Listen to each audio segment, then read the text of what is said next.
The emergency alert pierced through the quiet hum of the UES Prometheus bridge like a blade through silk. Captain Elena Vasquez set down her morning coffee and watched as the holographic display materialized before her command chair. The seal of the Galactic Assembly rotated slowly, its crystalline surface catching the blue light of distant stars. Elena had seen this symbol countless times over her 15 years of service. Humanity had been part of the Assembly for nearly a century, contributing to galactic peace and prosperity through trade, exploration, and technological innovation. They were the youngest species in the coalition, but they had earned their place through determination and ingenuity. Today, that symbol felt different. Cold. Final. Captain, her communications officer, Lieutenant Marcus Chen, turned from his station with concern etched across his face.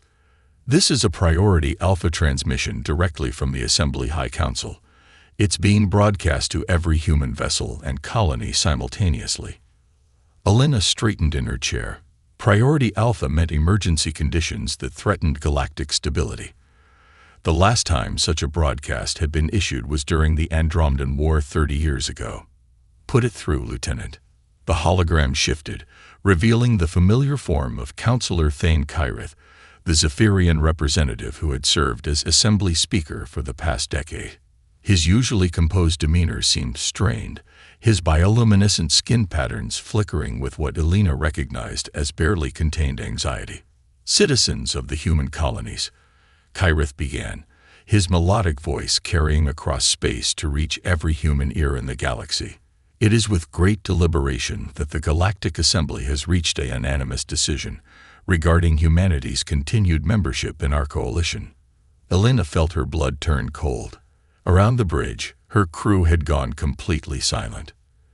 The events at Terra Nova 3 days ago have demonstrated that humanity poses an unacceptable risk to galactic peace and security. The unprovoked destruction of the Meridian Research Station and the loss of 14,000 civilian lives cannot be overlooked or forgiven. Unprovoked, Elena whispered, her hands gripping the arms of her command chair. She had read the preliminary reports from Terra Nova. The Meridian Station had been conducting illegal experiments on human test subjects.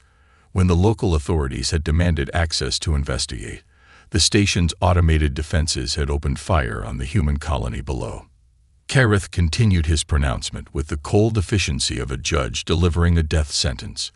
Effective immediately, all human vessels, colonies, and installations must evacuate assembly space within 72 standard hours.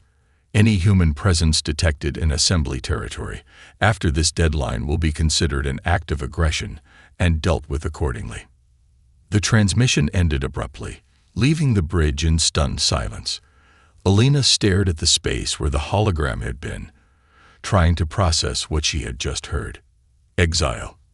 Complete and total exile from the only galactic community humanity had ever known. Captain, her science officer, Dr. Sarah Walsh, spoke first. This has to be a mistake. The Assembly wouldn't just abandon us over a single incident. But Elena knew better. She had been monitoring Assembly politics for years, watching as some of the older species grew increasingly uncomfortable with humanity's rapid expansion and technological development. Humans reproduced faster than most species, adapted quicker to new environments, and had an unsettling tendency to find innovative solutions to problems that had stumped other civilizations for centuries. They weren't being exiled because of Terra Nova. They were being exiled because they were becoming too successful, too influential, too threatening to the established order. Elena activated her ship's long-range communications array. If they only had 72 hours, every human captain, governor, and administrator in the galaxy needed to know immediately. This is Captain Elena Vasquez of the UES Prometheus broadcasting on all human frequencies. I'm transmitting the Assembly's exile order along with emergency evacuation protocols. All human vessels are to converge on Sanctuary Station in the Outer Rim for coordination. We have less than 3 days to save 7 billion people. Over the next 6 hours, Elena's communications console became a torrent of desperate voices. Colony governors reporting massive civilian panic as news of the exile spread. Merchant captains stranded in assembly space with no way to reach human territory in time. Military commanders asking for orders that Elena wasn't authorized to give. But humanity had faced extinction before, and they had always found a way to survive. Dr. Walsh approached her captain's chair with a data pad in hand. "Elena, I've been analyzing the Assembly's official statement about Terra Nova. Something doesn't add up." She handed over the pad, which displayed the timeline of the incident. "Look at these timestamps. According to the Assembly, the Meridian Station was destroyed at 1432 Galactic Standard Time. But our own sensor logs show that the first distress calls from the human colony began at 1428. Elena studied the data carefully. So the colony was under attack before the station was destroyed. Not just under attack. Completely destroyed. 14,000 people died in those 4 minutes, Elena. The station wasn't destroyed in an unprovoked assault. It was destroyed in retaliation." The implications hit Elena like a physical blow. The Assembly knew the truth about what had happened at Terra Nova. They knew that humans had acted in self-defense against an illegal research facility that had just committed genocide. And they had used that defensive action as justification for exile anyway. Elena stood up slowly, her mind already moving beyond anger to something more dangerous. Planning.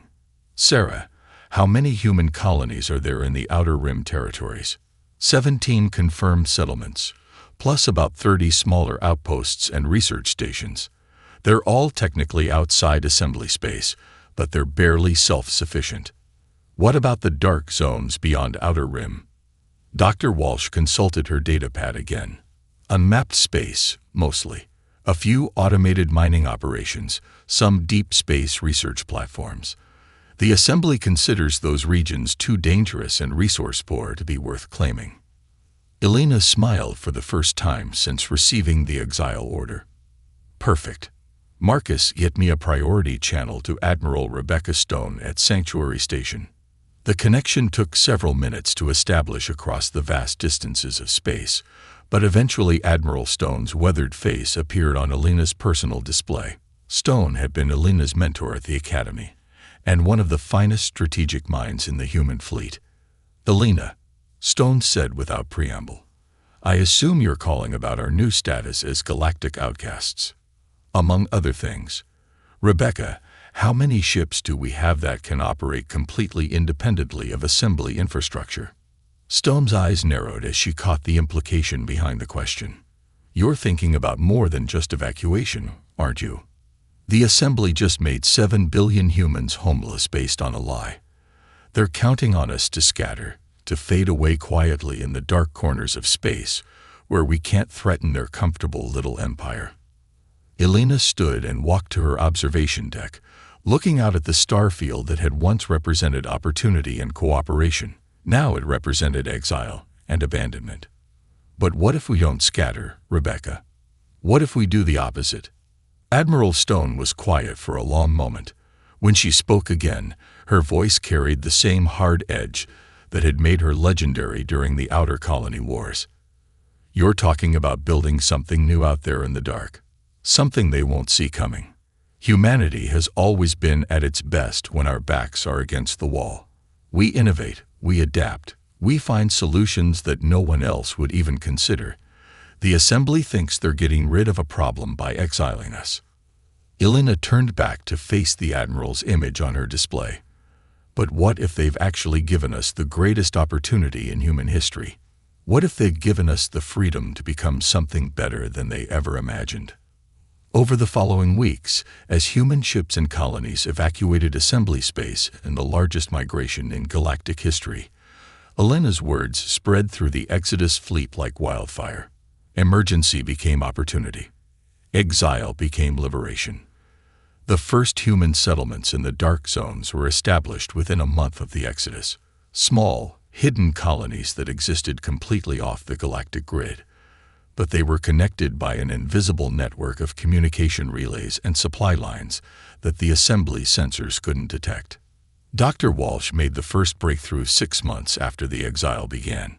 Working in a converted cargo bay that served as her laboratory, she discovered that certain rare elements found only in the dark zones could be used to create power sources far more efficient than anything the assembly possessed. "Elena, you need to see this," she called excitedly from her makeshift lab. "This energy output is impossible according to assembly physics.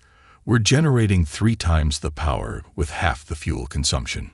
Elena examined the glowing power cell that Sarah held in her hands. It was no larger than her palm, but according to the readings, it contained enough energy to power a small city for a month. How is this possible? The assembly has been so focused on perfecting their existing technologies that they never bothered to explore the theoretical impossibilities. But humans have always been willing to try things that shouldn't work. Within a year, human settlements in the dark zones were not just surviving but thriving. New technologies emerged almost daily as necessity drove innovation at an unprecedented pace. Adaptive hydroponic systems that could grow food in any environment. Quantum communication networks that couldn't be intercepted or jammed. Manufacturing techniques that could build entire cities from raw asteroid material. Elena stood on the observation deck of Omega Station, the largest of the hidden human settlements, and watched as construction vessels assembled the framework for humanity's first truly independent shipyard. In the distance, she could see the running lights of hundreds of vessels, each one a testament to human ingenuity and determination. Her first officer, Commander Torres, joined her at the viewing port. "Captain, we've received word from the inner colonies. Production is ahead of schedule on every major project. The new ship designs are performing beyond all expectations." Elena nodded, watching as a sleek new vessel powered by Dr. Walsh's impossible energy cells glided past the station. It moved with a grace and speed that would have been unthinkable using assembly technology. "How long until we have a full fleet operational?" "At current production rates, 6 months for the first battle group, 18 months for full operational capacity." Elena smiled as she watched humanity's future taking shape in the darkness of space. The assembly had intended to scatter and weaken them by forcing them into exile. Instead, they had given humanity the freedom to grow beyond the limitations of galactic convention. "Commander, send a message to Admiral Stone. Tell her that the Silent Dominion is ready to move to the next phase." Torres raised an eyebrow at the name. "Silent Dominion, Captain." Elena turned away from the viewing port, her expression serious. "The assembly wanted us to disappear quietly into the dark. Well, we've been quiet long enough. It's time they learned what we've built in the shadows."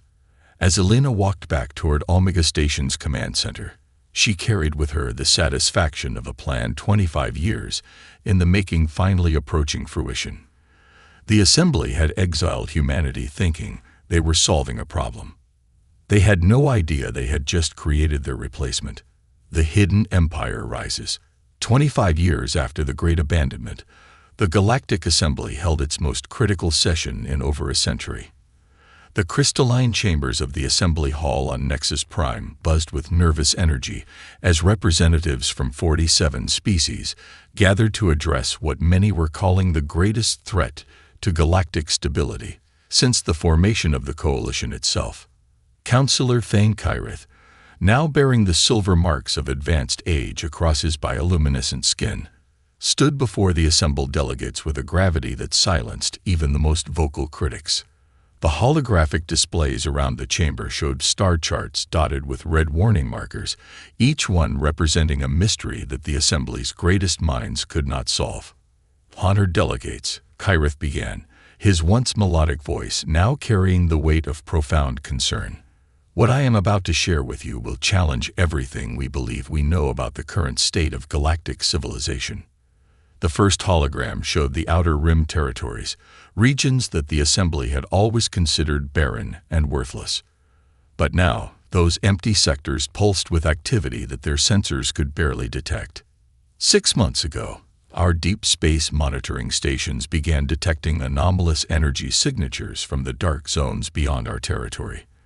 These readings suggested technological activity on a scale we believed impossible in those resource-poor regions. Kyrith gestured, and the display zoomed in on a sector that had been marked as uninhabitable for over 2 centuries. Where their charts showed empty space, the new scans revealed massive structures that defied conventional understanding of engineering and physics. 3 weeks ago, we lost contact with our research vessel Meridian's Hope while investigating these anomalies. Yesterday, we received this transmission. The chamber filled with static, then cleared to reveal the bridge of the missing research vessel. But instead of the Zephyrian crew that had been aboard when it disappeared, the command positions were occupied by figures that sent a shock of recognition through every delegate present. Humans. Captain Elena Vasquez, now bearing the insignia of the Silent Dominion fleet, looked directly into the camera with the same steady confidence she had shown as a young assembly officer decades earlier. Her hair had turned silver, and her face bore the lines of someone who had carried enormous responsibility for many years, but her eyes held a clarity and purpose that had only grown stronger with time. "Counselor Kyrith," Elena said, her voice carrying easily across the years and the vast distances of space. "It's been a long time since we last spoke. I hope you'll forgive the dramatic nature of this contact, but we felt it was important to get your attention." The chamber erupted in shocked murmurs and alarmed discussions in dozens of languages. Kyrith raised his hand for silence, his expression a mixture of amazement and growing dread. Elena continued as if she could hear the commotion in the assembly hall. 25 years ago, you exiled humanity from assembly space based on false evidence and manufactured fears. You told us we were too dangerous, too unpredictable to exist alongside civilized species. You gave us 72 hours to abandon everything we had built and disappear into the dark corners of the galaxy. She paused, allowing her words to sink in before delivering the statement that would reshape galactic politics forever. "We want to thank you for that exile, Counselor. It was exactly what humanity needed." The holographic display shifted to show the bridge's main view screen, revealing a sight that left the assembled delegates speechless. Stretching across the void of space was a fleet of vessels unlike anything in the known galaxy. They moved with impossible grace and speed, their hulls gleaming with materials that seemed to bend light itself. At the center of the formation was a ship so massive it dwarfed even the Assembly's greatest dreadnoughts. "This is the DNS Prometheus Reborn," Elena announced, flagship of the Silent Dominion fleet. "She's powered by energy sources your scientists believe are theoretically impossible, constructed from materials that exist only in the regions you considered worthless, and crewed by humans who have spent 25 years learning what we can accomplish when we're not constrained by your limitations." Dr. Sarah Walsh, now bearing the title of Chief Science Advisor for the Silent Dominion, appeared beside Elena on the transmission. She had aged gracefully, her hair now completely white, but her mind clearly as sharp as ever. "The quantum energy matrices we developed allow us to generate power outputs that exceed assembly standards by a factor of 12. Dr. Walsh explained with the enthusiasm of a researcher who had been given unlimited resources to pursue impossible theories. "Our manufacturing capabilities can construct entire cities from raw asteroid material in a matter of weeks. Our communication networks operate on principles that make them completely undetectable to conventional sensors." She smiled with obvious pride. "And our population has grown to over 15 billion across 47 hidden colonies, each one more advanced than anything in assembly space." The implications of those numbers hit the delegates like a physical blow. In 25 years, humanity had not only survived their exile, but had grown into a civilization that potentially rivaled the assembly itself in size and clearly exceeded it in technological capability. Counselor DarkHFY of the Andromedan Confederation rose from her seat, her crystalline form resonating with harmonics of disbelief. "This is impossible. Our surveys of those regions showed minimal resources and hostile conditions. How could any species build a civilization in such environments?" Elena's expression became almost sympathetic. "Counselor, you're still thinking like the Assembly. You looked at those regions and saw obstacles. We looked at them and saw opportunities. dark matter concentrations that could be harvested for energy, asteroid fields that could provide unlimited raw materials, the absence of established infrastructure that would allow us to build exactly what we needed instead of working around what already existed. Admiral Rebecca Stone stepped into view beside Alina, now wearing the uniform of the Silent Dominion's Supreme Military Commander. Her presence sent another shock through the Assembly representatives who remembered her from the old days. We're here today not as exiles seeking red mission, but as representatives of a sovereign power offering alliance and cooperation. The Silent Dominion extends an invitation to all Assembly species to join us in building a new kind of galactic community. Dr. Walsh stepped forward again. We're willing to share our technological advances, our resource management techniques, and our innovative approaches to the challenges that face all spacefaring civilizations. But we're offering partnership, not charity. The weight of the moment settled over the Assembly Hall like a heavy blanket.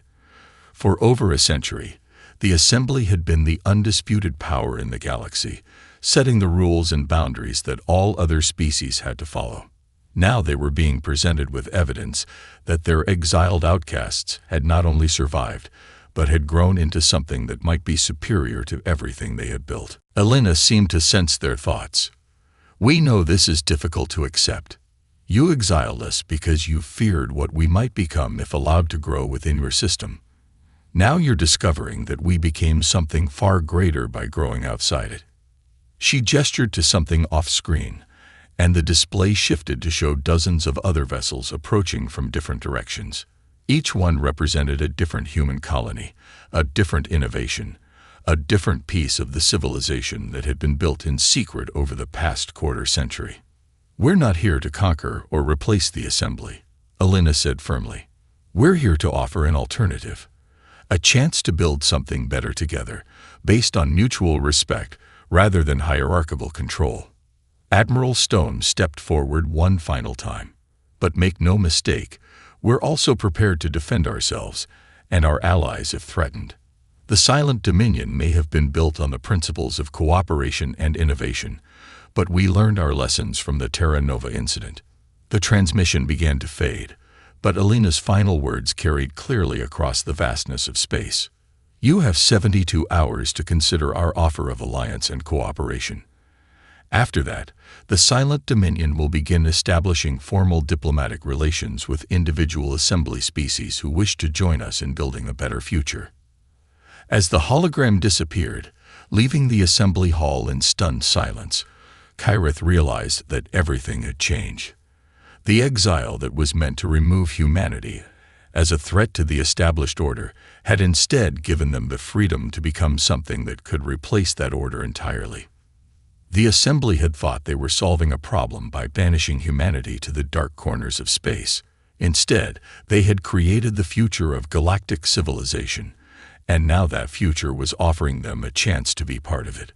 The question that remained was whether the Assembly would have the wisdom to accept the partnership being offered, or whether their pride would force them to oppose a power that had grown far beyond their ability to control. In the depths of space, the Silent Dominion fleet waited patiently for their answer, secure in the knowledge that regardless of what the Assembly chose, humanity had finally found its place among the stars. Not as junior partners in someone else's empire, but as the founders of something entirely new. The exile was over. The real history of galactic civilization was just beginning.